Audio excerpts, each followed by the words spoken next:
The material presents data on the average number of hours per year worked by one employee in relation to GDP per person.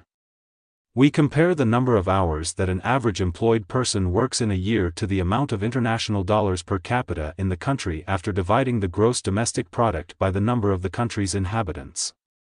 The data comes from the Our World in Data website. Links in the video description.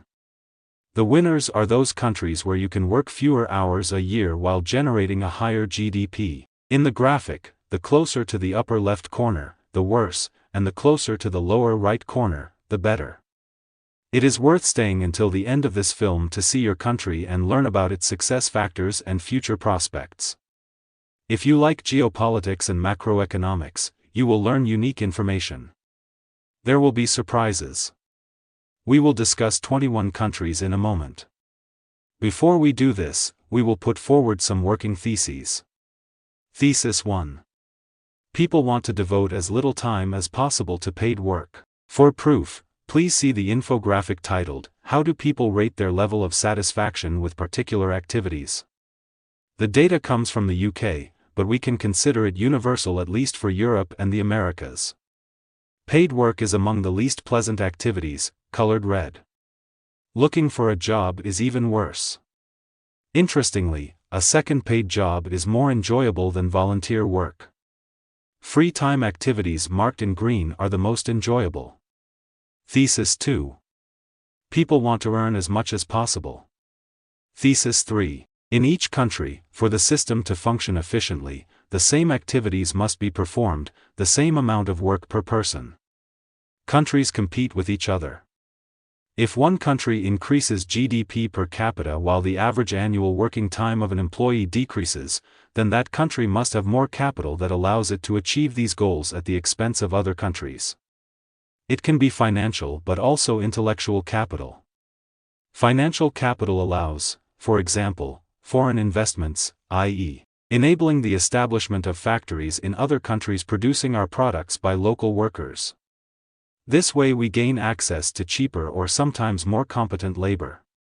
On the other hand, we block the competition's potential for development. Their human resources work for us. Intellectual capital consists of intellectual property, innovations and technologies licensed to us. This way we can earn high margins because we have something unique. We can also gain an advantage by increasing exports. The third thesis can be simplified to say who works for whom. In this infographic we see selected countries. The average number of hours worked by an employee is shown on the vertical axis, GDP per capita on the lower axis. Color-coded countries by continent. We note that in Asian countries, workers work the most, but GDP per capita varies from the lowest, for example, Bangladesh, to the highest, for example, Singapore. Latin American countries vary in terms of hours worked, but all have average GDP per capita results. European countries generate the most GDP per capita with a different number of hours. Now see 21 countries in alphabetical order. First country, Argentina. We see that the country is reducing the number of hours worked while increasing GDP per capita. This happens unevenly. On the chart we see, for example, the crisis years of 2000 and 2002. But the trend is maintained. Argentina's potential results from export opportunities, especially in the field of agricultural products. Argentine workers generate GDP per capita of over $20,000. Australia is more stable than Argentina, and in addition to agricultural produce, Australia exports minerals. Australian workers generate GDP per capita of over $50,000. Brazil like Argentina. A positive trend. China is about to be a surprise. It's a pity that the chart only shows data up to the year 2012. We see GDP per capita growing slowly in the 1970s and 1980s and accelerating growth in recent decades. And here's a note. This increase is related to the increased number of hours worked. We can talk about an upward trend in China today compared to China from 50 years ago. Today's Chinese work more than their parents. There has been a growth spurt since the 1990s. France. Continuous GDP growth with a marked decline in the number of hours worked. This is proof that France has the potential to generate its GDP abroad. In recent years, the trend has weakened and its dynamics resembles the period of the 1960s, when France was struggling with the crisis resulting from the loss of its colonies. Perhaps the political upheaval and unrest in overseas territories observed at the time of recording this material confirms this observation. Spain also presents a constantly positive trend, which proves that it continues to have competitive advantages that allow it to benefit, for example, from the operation of Spanish financial institutions in Latin American countries. The trend waned in the 1980s. India is slightly but steadily increasing the number of hours worked and slowly but surely increasing GDP per capita. Already in the 1970s, Indians worked slightly more than the Chinese, but today a Chinese employee works slightly more than an Indian and generates twice as much GDP.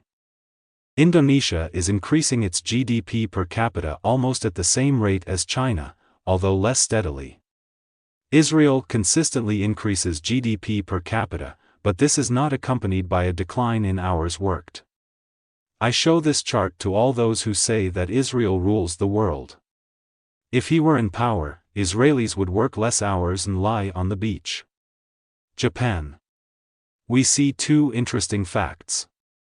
Since the 1990s, when the Japanese economy crashed, Japan has hardly increased its GDP per capita. You could say that the economy has come to a standstill. At the same time, I don't know how to interpret the accompanying decrease in the number of hours worked. These data contradict the stereotype of the Japanese workaholic. Or the economic crisis of 40 years ago influenced the market in such a way that the Japanese agree to work shorter hours so as not to lose their jobs. Or they have gained advantages that allow them to outsource work abroad. Neighboring China has seen significant increases in hours worked during the 1990s. South Korea. We see the effects of the Civil War in the 1950s and 1960s, but it only gets better from there. GDP growth is accelerating and the number of hours worked is decreasing, although it is still high. Koreans are probably the most hardworking nation among those presented today. Mexico. Slowly, with turbulence, but it increases GDP and reduces the number of hours worked annually by an average employee. It is the busiest country in Latin America. I will show an interesting chart presenting the moment when Mexico dropped out of the peloton of highly productive countries. Mexico is marked in blue-gray. Until 2008, the productivity of this economy was as high as that of France or Britain. But after radical opening to foreign capital, which was previously not favored, the productivity of Mexicans dropped significantly. Germany. Consistent growth in GDP per capita and consistent decline in hours worked. This is not surprising when German exports are the most profitable in the world per capita. In recent years, the chart has shown slightly greater turbulence. But despite this, the average employee in this country works the shortest hours. Netherlands. Similar results to the German ones, but it is noticeable that the greatest development of this economy occurred in the 1970s and 1980s. Over the past 30 years, the number of hours worked has declined only slightly, even though GDP has been growing. Poles work as much as Chinese or Indians. In the reported 15 years, the number of hours decreased only slightly, although GDP increased significantly.